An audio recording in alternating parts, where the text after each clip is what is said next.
और फाइनली आप लोग की ही जीत होती है जो कि नॉट इन मेरिट कैंडिडेट्स हैं। आप लोग को पात्रता चाहिए थी, आप लोग को पात्रता मिल गई। नौकरी से तो शायद किसी को मतलब नहीं है, नौकरी कब मिलेगी, मिलेगी भी कि नहीं मिलेगी, ये बहुत बड़ा फेर है। बिकॉज बाकी सब्जेक्ट्स में तो फिर भी ठीक ठाक कंडीशंस दिखती हैं, नज़र आती हैं, लेकिन एसएसटी और कंप्यूटर साइंस ये दोनों का तो बहुत बुरा हाल है, बहुत ही बुरा हाल है।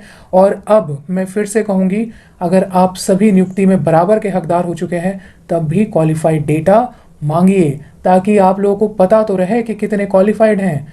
जब आप नियोजन इकाई में जाएंगे प्रोसेस के लिए, वहाँ भी ऐसे पैराशूट कैंडिडेट्स आपको ना मिल जाएं, तब भी आप फिर चिल्लाते रह जाएंगे और कुछ नहीं कर पाएंगे, क्योंकि फिर से सर्वे करवाएंगे आप उन सर्वेस पे बहुत ज़्यादा ट्रस्ट करते हैं। सर्वेस के कुछ लॉजिकल फैक्टर्स होते हैं, उनके बेस पे ही उनको ट्रस्ट किया जाना चाहिए।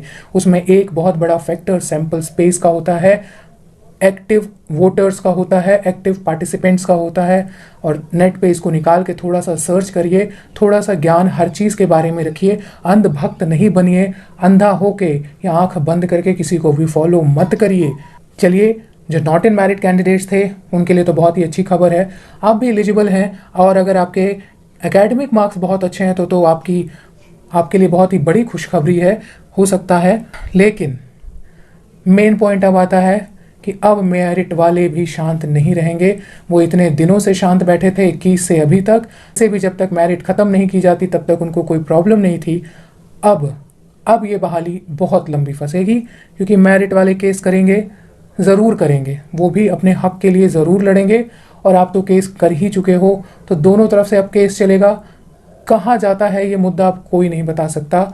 मैंने पहले के वीडियो में आपको बताने की कोशिश की थी, समझाने की कोशिश की थी कि सरकार ने बिल्ली बाट वाला गेम आपके साथ किया है।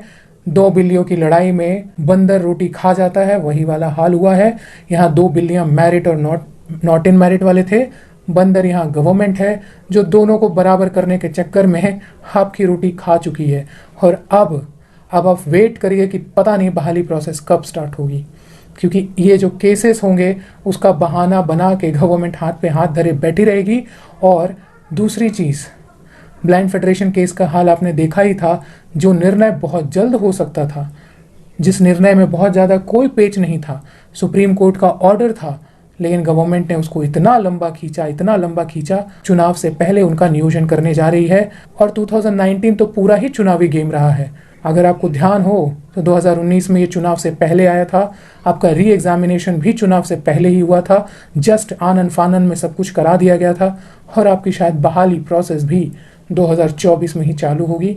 अब ये लटक गया है, फंस गया है, बहुत बुरी तरीके से गया है।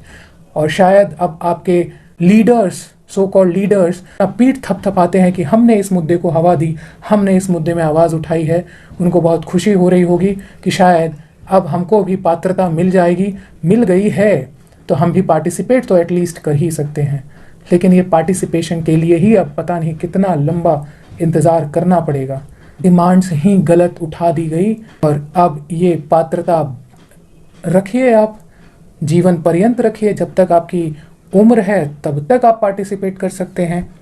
जैसा कि शिक्षा मंत्री कहते आए हैं, बात तय है कि ये लंबी फंस चुकी है। एस्टेट 2019 बहुत बुरी तरीके से लंबा फंस चुका है।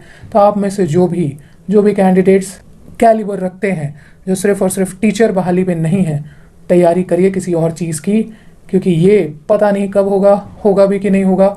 खासकर अगर आप एसएसटी और कंप्यूटर साइंस सब्जेक्ट के हैं, क्योंकि ये दोनों तो सब्जेक्ट ऐसे हैं जिसमें आप उम्मीद भी नहीं कर सकते कि कितने क्वालिफाइड हैं। और 2011 से तो चले ही आएंगे बचे हुए, और एसएसटी वाले वो भी कहीं सेफ नहीं हैं अभी भी।